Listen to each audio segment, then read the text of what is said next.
અમૃત પુષ્પ કેન્દ્ર રાજકોટ ઉમેશ કામરિયા. હવે આ બેન એક્યુપ્રેશર માટે આવ્યા છે અને શું તકલીફ હતી અને શું ફાયદો થયો એના શબ્દમાં સાંભળીએ. તમારું નામ? જ્યોત્સનાબેન, ગામ? દેપાડિયા. હવે તમને શું તકલીફ હતી? ઢીંચણમાં દુખાવો થઈ ગયો હતો. કેટલા સમયથી? 1 વર્ષ થયું. એમાં શું શું તમે કર્યું હતું? એક્સરે કરાવ્યા તો એક્સરેમાં કાંઈ આવતું નહોતું. જામનગર, રાજકોટ બધે બતાવ્યું છે પણ હા. ફેર નહોતો. એટલે 1 વર્ષમાં બીજું શું શું કર્યું હતું? આયુર્વેદિક કંઈ કર્યું? આયુર્વેદિક પોઈન્ટ પર આવ્યા હતા. હા, જ્યાં આયુર્વેદિક. લગી ચાલુ રહ્યા ને ત્યાં લગી ફેર હતો. પાછો દુખાવો થઈ ગયો. પાછો દુખાવો થઈ ગયો.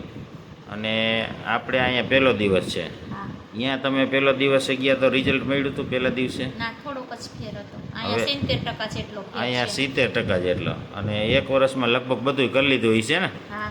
કાંઈ બાકી નહીં રાખ્યું હોય. હા. હવે આવું તમને ક્યાંય ફાયદો મળ્યો તો? ના. પહેલા જ દિવસમાં. અત્યારે તમને હલાવ્યા હા. કમ્પ્લીટ. હાલી ગો સીધા. હા. નકર તમે ડોલતા ડોલતા હાલતા ને, હા. ડોલીને એક પગ ઉપરથી બીજા પગ ઉપર. હા. હા. અત્યારે દુખાવો નથી. ના. બીજાને શું કહેવા માંગો?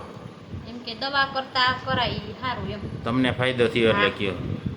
કાલે જોઈએ પાછો કેટલો રિટર્ન દુખાવો થાય છે, શું છે, કેવી રીતનું હે. હા. કાલે જોઈએ. બરાબર. જય દ્વારકાધીશ. જય